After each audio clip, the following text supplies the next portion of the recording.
नमस्कार दोस्तों, आपका स्वागत है हमारे YouTube चैनल GRV न्यूज़ में। जैसा कि आप सभी लोग जानते हैं कि इस चैनल पर देश दुनिया की 10 बड़ी और महत्वपूर्ण खबरों की अपडेट सबसे पहले आती है। इसी के साथ चलते हैं सबसे पहली बड़ी खबर की ओर।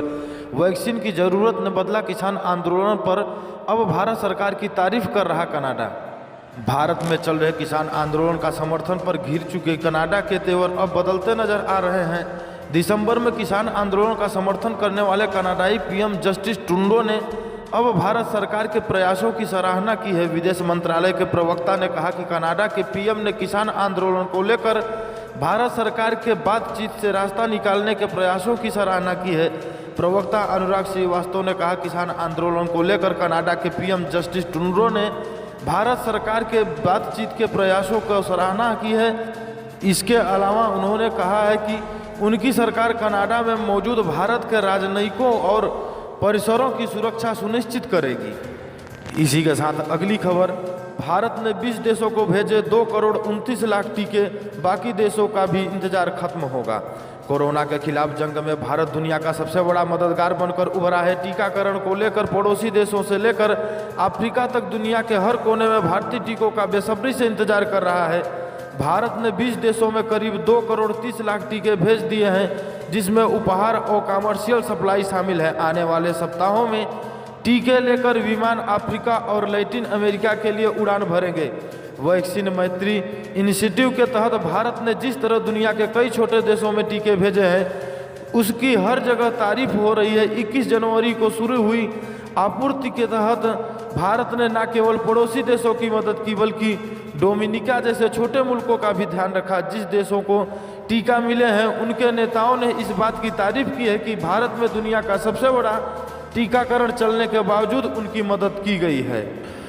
इसी के साथ अगली खबर, दिल्ली, NCR, पंजाब सहित उत्तर भारत के कई राज्यों में भूकंप के तेज झटके। दिल्ली, NCR, पंजाब, हरियाणा, जम्मू कश्मीर सहित उत्तर भारत के कई राज्यों में शुक्रवार रात भूकंप के तेज झटके महसूस किए गए हैं। भूकंप के झटके काफ़ी तेज थे, काफ़ी देर तक लोगों ने इसे महसूस किया।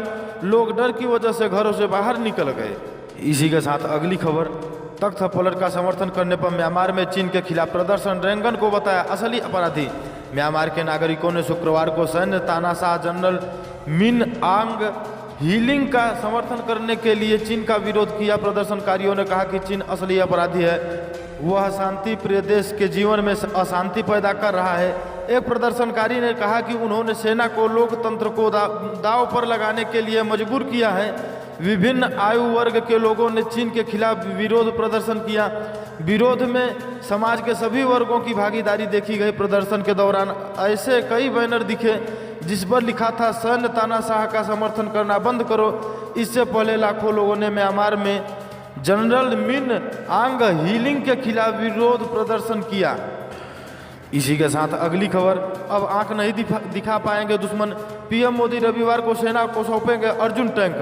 बॉर्डर पर दुश्मनों का करारा जवाब देने के लिए आज भारतीय सेना को make in India Arjun mark A1 MK1A tank मिलने जा रहा है। प्रधानमंत्री नरेंद्र मोदी खुद रविवार को इन टैंकों को सेना को सौंपेंगे। बता दें कि हाल ही में रक्षा मंत्रालय की बैठक में 118 उन्नत अर्जुन मार्क 1A टैंक को भारतीय सेना में शामिल करने का फैसला किया गया था।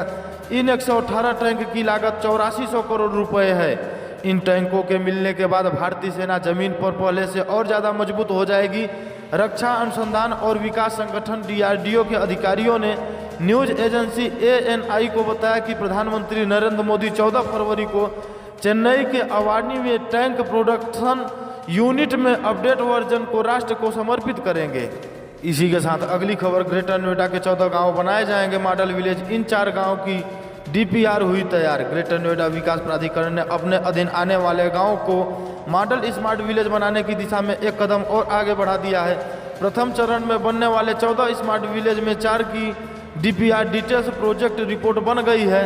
सलाहकार एजेंसी ने इन DPR पर अफसरों के सामने प्रेजेंटेशन दिया। अधिकारी आगामी 2 माह में इनको अंतिम रूप दे देंगे।